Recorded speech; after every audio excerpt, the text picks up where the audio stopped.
بمناسبت جشن قربان هجمارek زیده گروکان سردان گولا چالیانی کرن.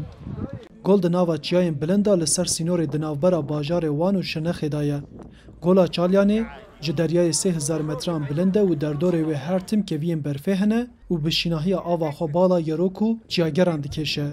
ای سال دیگر باطلانا جشن قربان گروکن جشرنخ جلومرک و وانه هاتی لدر دوره گل کندانان و دمی خوش در باز کرن. و سحرم 10 هاول هم هاتم بده.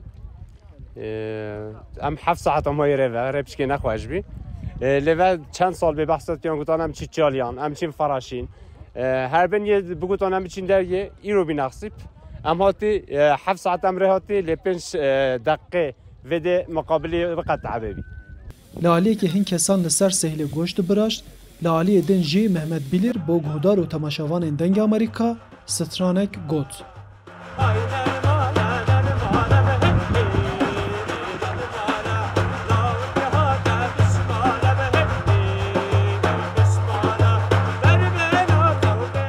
بهنا سوسن بیبینا نگاه اول خوحسا نگاه مبهنستند نو باجر ما بنج بیر که ما خواشیش بیر که ام کتنا نف عشره کتنا نف خبات ام همین تستش بیر که نگام ت زوزانا نگام رح خوا ام آزادت نگاه رح ما تفره نگام خواشت بیلوده هجمارek زیده مهوان گولا چالیانه جباجاروک جزیر و سلوپیا شرنخی بون. لوان هر دو باجاروکان گرماهی نیزی 5 درجان رادبه لگولا چالیانه جی گرماهی در دوره 18 درجان دایه.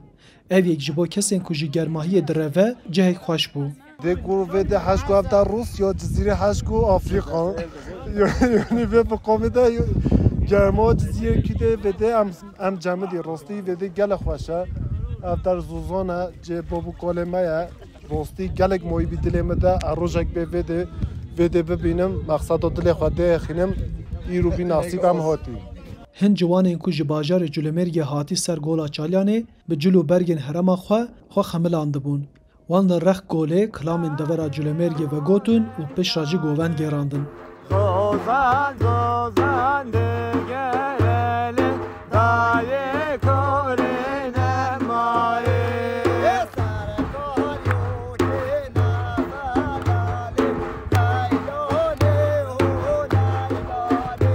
هری داوی نغمت سعید بالکشان سر پاقجیا در دورا گوله و گوت کو پیشتی سیران آوان قدیا او ده برماهین خواه لگل خو ببن باجر دا کجنگه قریج نبه.